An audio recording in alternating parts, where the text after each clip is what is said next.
あなたは死にかけたことがありますか？時は2014年、コロラド州に住むディラン・マクウィリアムズはあることをきっかけに不運すぎる人生を歩むことになるんです。それは友人たちと一緒にユタ州にハイキングをしに行った時のこと。彼は突然飛び出してきた猛毒持ちのガラガラヘビに噛まれてしまいます。ここではなんとか一命は取り留めたディラン。しかし彼の悲劇はこの後も続くんです。なんと行く先々で次々と野生の獣に襲われるんです。そしてディランが獣たちに襲われた確率は天文学的なものになりました。さらにそんな天文学的確率の不運に襲われたディランを超える世界一の不幸と言われた人物がこの世界に存在していることをご存知でしょうか？その男はなんと7回も死にかけたというんです。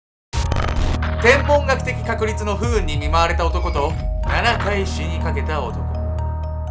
彼らの身には一体何が起こっていたのか。それは生と死の狭間の奇跡の連続だったんです。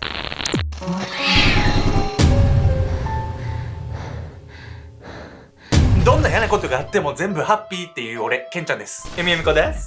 本日はね、ちょっといつもとね、趣を変えてね、なんとね、九死に一生スペシャルみたいな感じで、いろんなこう不幸な人をね、こう集めたようなね、縁起悪いな、みたいな感じなんですけど、メトラの皆さんもね、生きてたら、こう嫌なこと、不幸なこと、いろんなことあると思うんですけど、全部俺はハッピーだと思うんですけど、皆さんはどうですか？なんか嫌なことがあったらね、教えてください、コメント欄で。最初に紹介するのはですね、なんと天文学的確率で不幸に見舞われたディラン・マクウィリアムズという男なんです。嬉しくないわ。一体彼の身にどんな悲劇が襲ってきたんでしょうか？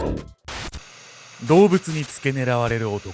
遡ること7年ほど前の2014年、ユタ州モアブ。この地に友人たちと一緒にハイキングに来ていた17歳のディラン・マクウィリアムズにある不運が。ディランは友人グループの先頭を意気揚々と歩いていました。そして渓谷に差し掛かったところで一本のサボテンを発見。彼は何を思ったのか、そのサボテンを足で蹴るんです。すると突然、足に激痛が走ります。サボテンのトゲを蹴ってしまったのかと足元を見るとディランは驚愕します。彼の目線の先にあったのはサボテンではなくガラガラヘビ。ディランはこの毒ヘビに噛まれてしまったんです。ガラガラヘビの毒はたちが悪く、この毒が人間の体内に入ると血流に乗って全身を駆け巡ります。そして赤血球を破壊してあらゆる組織に損傷を与えていくんです。腎機能障害や多臓器不全などを引き起こすこともあり、最悪の場合は死に至ること。しかしガラガラヘビが出没する地域では血清が簡単に手に入るので、たとえ噛まれていたとはいえ死に至るケースはそこまで多くはありません。しかしこの時ディラン率いる少年グループは誰も血清などを持っておらず、治療する術がありませんでした。このままでは全身に毒が回り、命の危険は避けられない状態。ディランができることはただ一つ、死を待つだけでした。しかし絶望に打ちひしがれていたディラン一行とは裏腹に、ディランの体調はいつまで経っても悪化する様子は見られませんでした。至っていつも通りだったんです。そう、この時ディランの体に毒など入ってなかったんです。なんとガラガラヘビはディランに噛みついてはいたんですが、毒を放ってはいなかったんです。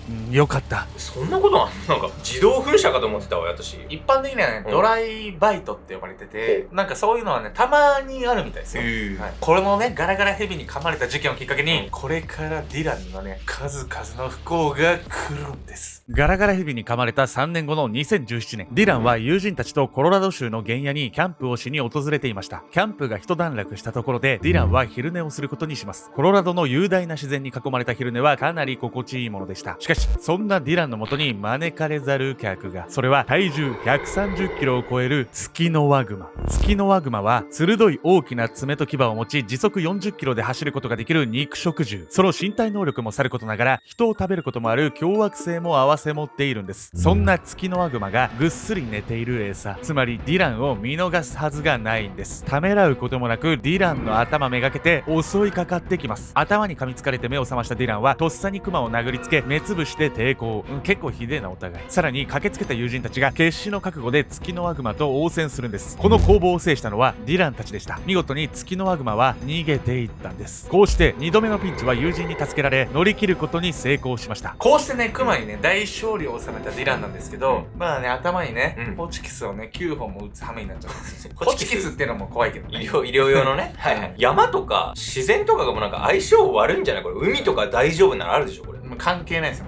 場所問わずディランはもう不幸なんです。海も。そうです。関係ないんです。クマに襲われた翌年の2018年、ハワイのビーチでサーフィンをしていた時のこと。なんとディランはサメに襲われてしまいます。傷は深くはないんですが、足を7針も縫う大怪我を負いました。実はサメというのは非常に警戒心が強い動物で、サメ自ら人に狙いを定めて襲うことはほぼないとされています。映画などでは凶悪なイメージがあるんですが、実際にサメが人を襲撃する確率はなんと数百万分の1。この数字に加え、先にお伝えしたヘビとクマに襲われる確率を合わせて導き出された数字は驚くべきものでした。その確率は89京3000兆分の1にもう意味わかんねえわ。例えて。K っていうのは、超のうんさらに1個上のね、うん位で、コンピューターの計算速度とか、おうおう宇宙のね、こう広さとかをね、表現するときによく使われる単位なんですよね。まさに天文学的数値ってことね。この天文学的な確率の不幸に見舞われ、ディランはどう思っているのか。彼はこう語ります。ちょっと間違った場所に間違った時間にいたからだ。そしてディランの両親は息子が不幸な目に遭いながらも生きていることに感謝していると語っています。今回ね、ご紹介したディランは、殺傷能力が非常に高い動物に襲われたんですが、まあね、次に紹介する方はね、ディラン以上に死んでもおかしくないような人なんです。気になりますよね。7回死にかけた男。時は遡り1962年のクロアチア。32歳の音楽教師フランス・ラックはある日を境に人生がおかしな方向に進み始めるんです。それはいつものように列車に乗って職場に向かっていた時のこと。フランが乗っている列車が脱線してしまったんです。原因は線路の凍結。列車は大勢の乗客を乗せたまま谷底へ落ちていきます。落下した先は凍りついた川。列車は川の表面を突き破り水中に沈んでいきます。フランはというと、これだけの大事故に巻き込まれながらもはっきりと意識がありました。電車から脱出し、凍てついた川を決死で泳ぎに泳ぎ、なんとか岸にたどり着くことができたんです。この列車事故は死者を17人も出す大惨事となったんですが、フランは腕の骨折だけで命に別状はありませんでした。腕折れて泳げる？普通にもうなんか私おっぱいの重みとかで沈んでいっちゃいそうなんだけど、私。なんでちょっとマウント取ったおっぱいの。まあ、冬の川でね、一歩でも間違えれば、投資するね、確率もね、全然あったんでね、まさに九死に一生を得たとはね、このことですよ。九死に一生を得たフランでしたが、これはまだまだ序章に過ぎません。続いてフランは列車事故を上回る絶体絶命のピンチに陥ります。列車事故から1年後、フランは旅行のため飛行機に乗っていました。ここでアクシデントが起こります。なんと飛行機のエンジンが飛行中に止まってしまったんです。客室がパニックになる中、さらなるアクシデントが。突然扉が開いてしまったんです。その瞬間、フランは吸い込まれるようにして扉の外に放り出されてしまいます。あっという間に地面へ一直線になったフラン。そして彼はなんと無傷で生還したんです。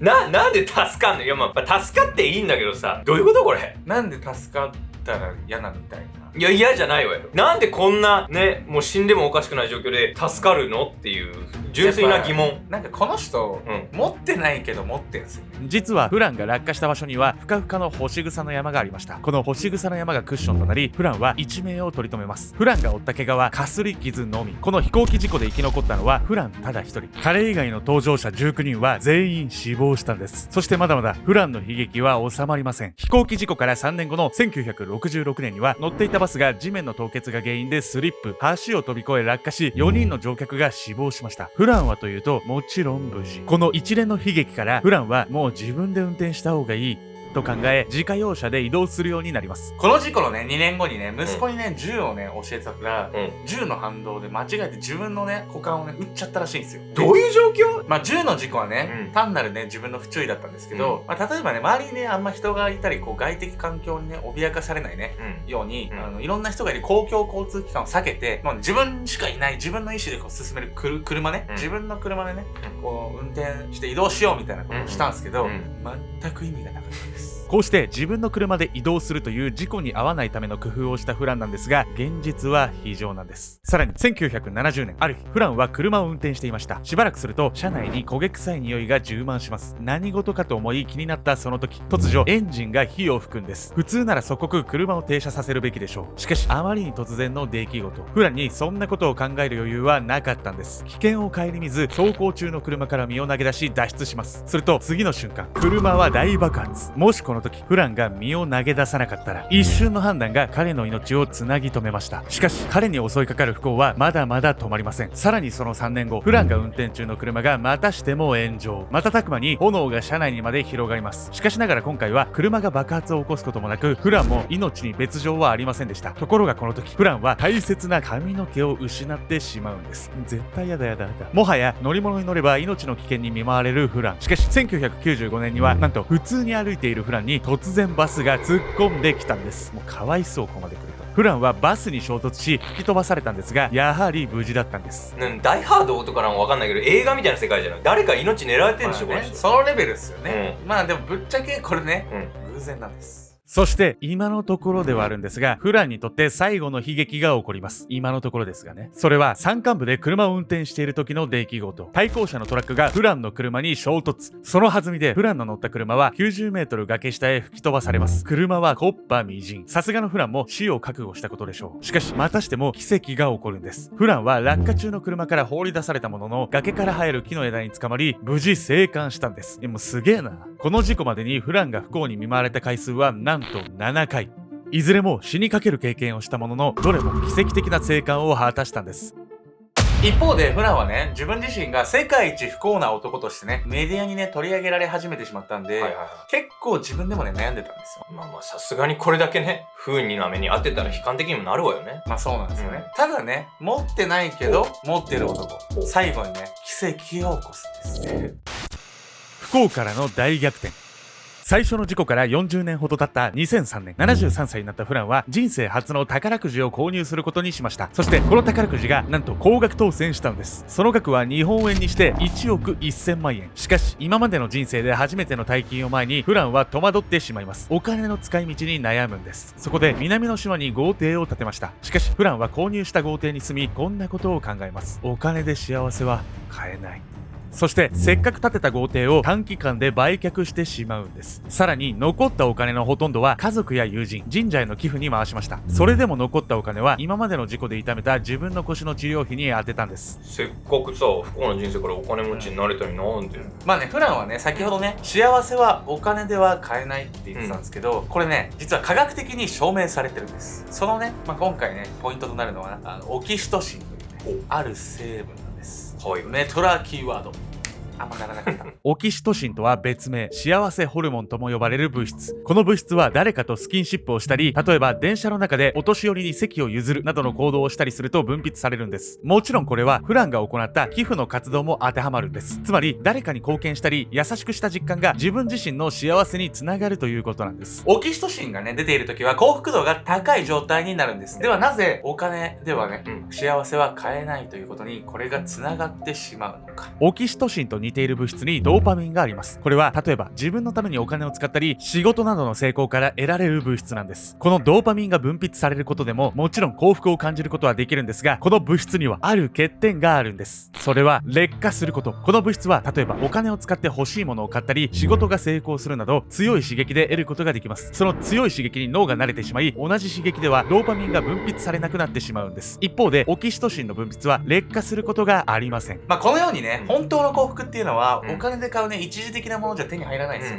寄付だったりね、人のために何か役に立つことをしようとね、したり、社会的に意義があることをしようとしたりね、そういったものじゃないと幸せっていうのは続かないんです。お金で人生が狂ってしまう人もいる中で、フランはお金以外の幸せに気づけたということなんです。一生のうちでも気づくことなく生涯を終える人もいる中、フランはまさに幸福な人生だと言えるのではないでしょうか。もしかすると今まで異常な回数の不幸を経験してきたフランだからこそ気づけたのかもしれません。そんなフランは現在質素な生活を送りながら自分の命があることに幸せを感じて前向きに人生を歩んでいるそうなんです。数々の不運に見舞われ7回も死にかけた男フランと、野生動物に襲われ天文学的な確率の不運に見舞われたディラン。これまでの彼らの人生を見てメトラの皆さんは一体何を感じましたか？僕は辛いことがあったらいつもこう思っているんですが、人によって程度の差はあれど辛いことは絶対に起こるものだと思うんです。例えば SNS で見る憧れのあの人の一面なんてその人の一番キラキラした部分ですよね。でも本当はその人だって悩んで眠れない夜もあると思います。本当に大事なのは不幸や不運、辛い時が起こった時にそれは自分の成長の種だったと思ってまた立ち上がり続けることだと思います。